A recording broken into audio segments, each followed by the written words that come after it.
আমার নাম মোহাম্মদ তারেক আহমেদ। আমি এখন কথা বলতেছি বাংলাদেশ আসন্ন টি-20 বিশ্বকাপ 2026। বিষয়টা হচ্ছে সহজ বিষয়। ভারত প্রতিবারই আমাদের চাই কিছু না কিছু সবকিছু চাপাইয়া দিতে, যেটা অযৌক্তিক এবং মানে কি বলবো, এটা মানে একদম মানে ভিত্তিহীন কিছু কিছু প্রস্তাব নিয়ে আসে। যেমন আমাদের নিরাপত্তার সংখ্যার কথা আমরা বলতেছি, ওদের দেশে বলছে বিসিসিআই আমাদের সন্তুষ্টজনক এমন কোনো নিরাপত্তার নিশ্চয়তা দিতে পারে নাই, যেটাই বর্ষা আমাদের টিম ভারতে যাবে। এখন বিষয় হচ্ছে ওদের কিছু প্রস্তাবনা আছে যে আমাদের বাংলাদেশ টিমে মুস্তাফিজ এবং গ্যালারিতে বাংলাদেশের জার্সি পরে ঢুকা নিষেধ, মুস্তাফিজ যে স্কোয়াডে নেওয়া যাবে না। এটা একদম মানে সম্পূর্ণ অন্যায়। এটা আমাদের ক্রিকেট টিমের সাথে সম্পূর্ণ অন্যায়। ক্রিকেট আমাদের রক্তের সাথে জড়িত। ক্রিকেট বিশ্বকাপ খেলা হোক, আমরা খেলবো, কোনো সময় বলি না যে আমরা খেলবো না, বা ক্রিকেট আমাদের আবেগের জায়গা। এখন আমরা চাই ভারতের থেকে সরিয়ে শ্রীলঙ্কা থেকে হইলে আমাদের জন্য সুবিধা। এখন দেখা যাক বাংলাদেশে ক্রিকেট বোর্ড বিসিবির হাতে সিদ্ধান্ত কি করে, কিন্তু আমার মতামত হচ্ছে আমার বাংলাদেশের ভারতে ক্রিকেট খেলাটা এখন বিশ্বকাপে না যাওয়াটা আমি মনে করি সবচেয়ে বেস্ট। সরকার যে সিদ্ধান্ত নিয়েছে সেটা সঠিক সিদ্ধান্ত নিয়েছে। সঠিক সিদ্ধান্ত বলতে সরকার আরেকবার বিবেচনা করতে পারে বিষয়টা, কিন্তু আমার মতে ভারতে না যাওয়াটাই বেস্ট। শ্রীলঙ্কাতে আমাদের জন্য সেফ। বাংলাদেশ আইসিসি টুর্নামেন্টে খেলতে যাবে না, আচ্ছা এটা খুবই সঠিক সিদ্ধান্ত। বাঙালি জাতির মান সম্মান এখানে জড়িত। আচ্ছা, টাকাটাই বড় কথা নয়, আমাদের মান সম্মানটা অনেক উপরে। ভারতের তুলনায় আমরা অনেক সম্মানজনক পজিশনে আছি। বাংলাদেশ এটি আমাদের গর্ব। আমাদের ইমান আছে, আমাদের ইমানের শক্তিটা এতটা বড় যে টাকা দিয়ে এই ইমানি শক্তির অবমূল্যায়ন করা যাবে না। সুতরাং আমি মনে করি যে আইসিসি ক্রিকেট টিমে আসলে বাংলাদেশের খেলতে না যাওয়াটাই সর্বোত্তম সিদ্ধান্ত। এটা সরকারও যেভাবে সিদ্ধান্ত নিয়েছে তার এই সিদ্ধান্তের প্রতি আমি সাধুবাদ জানাই। আচ্ছা, আর জাতিগতভাবে আমরা এটা সমর্থন করি যেন আমরা ভারতকে ডিঙ্গিয়েই আমরা বহির্বিশ্বে আমাদের সুনাম উন্নত করতে পারবো। এ ব্যাপারে আমরা জাতিগতভাবে এই সিদ্ধান্তে সঠিক মনে করি। আমাদের ক্রিকেট না খেললেও চলবে, আমরা ইসলামিক মূল্যবোধের দিক থেকে মান মর্যাদাটা অনেক গুরুত্বপূর্ণ হিসাবে দেখি। আমাদের খেলাটা মুখ্য নয়, মুখ্য হচ্ছে ইমানি শক্তির মূল্যায়ন। আচ্ছা, 10 বছর পরে যদি বলে যে বাংলাদেশ বিশ্বকাপ খেলে নাই, এটা কি আপনার গর্ববোধ হবে না আফসোস হবে তখন? বাংলাদেশ বিশ্বকাপ খেলতে পারুক আর না পারুক, তারা চেষ্টা করে যাবে। সম্ভব হইলে তাদের কৃতিত্ব তারা অর্জন করবে, এতে কোনো ব্যত্যয় আমি মনে করি না।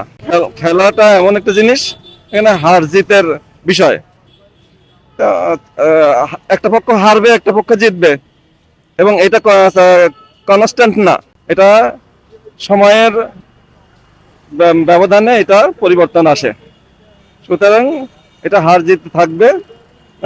তবে বাংলাদেশ তার পজিশন, সম্মান, মূল্যবোধ এগুলো প্রদর্শন করবে। আপনি কি মনে করেন যে পরবর্তীতে যে বাংলাদেশের মানে সম্মান এটা বিশ্বমঞ্চ অটুট থাকবে, নাকি আসলে ক্ষুণ্ণ হবে? আপনি কি মনে করেন এটা, যে খেলতে যদি না যায়? খেলার বিষয় নিয়ে বাংলাদেশের মান সম্মানের সমস্যা আমি মনে করি না। কেননা মানুষ হিসাবে আমরা জাতিগতভাবে কত উন্নত, সেটাই সবচেয়ে বড় জিনিস। পৃথিবীতে আমরা এসেছি খেলা করার জন্য আসিনি। আমরা আমাদের প্রতিবেশী মানুষ যারা থাকেন তারা যেন আমাদের হাত এবং মুখ থেকে সকল প্রকার ক্ষতিকর প্রভাব থেকে মুক্ত থাকে। হ্যাঁ, এর জন্য আমাদের সুন্দর ব্যবহার, সৌহার্দ্যপূর্ণ আচরণ এবং সততা সাথে জীবনযাপন করে আল্লাহর যে ইচ্ছা, সেই ইচ্ছাটা আমরা সুন্দরভাবে প্রতিস্থাপন করতে পারি, যার মাধ্যমে আমাদের কামিয়াবি সম্ভব। খেলা মুখ্য বিষয় নয়, তবে খেলা একটি মানব জীবনের জন্য আনন্দের বিষয় আছে। এই জায়গাটাতে আমরা সুন্দরভাবে আমাদের মানে কৌশলগুলো প্রয়োগ করতে পারি। এইটা দ্বারা আমরা কতটা উন্নত চৌকস এই জায়গাটা আমরা প্রদর্শন করতে পারি। হ্যাঁ, শুধু শক্তি থাকলেই হবে না, শক্তির সুন্দর প্রয়োগ যেটা খেলার মাধ্যমে ফুটে ওঠে। তাই খেলাটা মানুষের জীবনে প্রয়োজন আছে, তবে সম্মানের সাথে খেলাধুলাটা আমাদের সাথে জড়িয়ে থাকবে। বাংলাদেশ সরকার যে গতদিন বললো যে ভারতে যে টি-20 বিশ্বকাপ খেলবে না, এই মতটাকে আপনি কিভাবে দেখেন?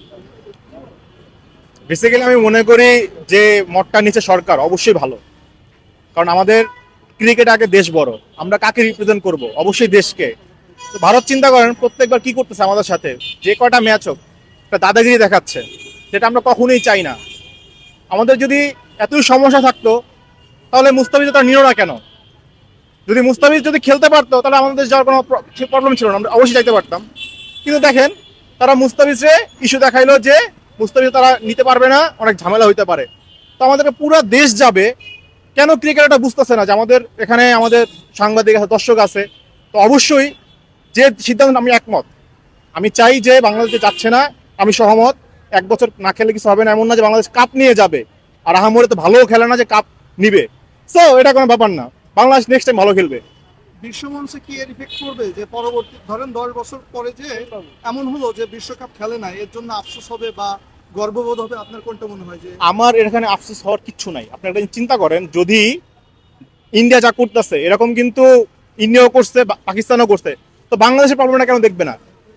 এখানে বাংলাদেশের প্রবলেমটা দেখা উচিত যে আমাদের প্রবলেমগুলো হচ্ছে কি, যে আমাদের ইস্যু হচ্ছে আমাদের যখন দর্শক খেলা দেখতে যাবে তো তারা সেফ না ওই দেশে। এটা তো একটা মেজরিটি ইস্যু, এটা তারাই বলছে, এটা আমি সেরকম আমরা দিই না ফার্স্টে। সো এটা তাদের উচিত আমাদেরকে মেনে নেওয়া, আমি এটা বলতে চাচ্ছি। তার মানে বাংলাদেশ সরকার যেটা বলছে এটা আমি সহমত, একমত। এতে বাংলাদেশের কোনো ক্রিকেটের ক্ষতি হবে না আমি আশা করি। এতে আলাদা গাছটা বোঝা যাবে যে আমরা আমাদের একটা নিজস্ব গাছ আছে, যে আমরা তাদের সাথে একমত পোষণ করবো না, যেটা আমাদের দেশ ভালো মনে সেটাই রাইট।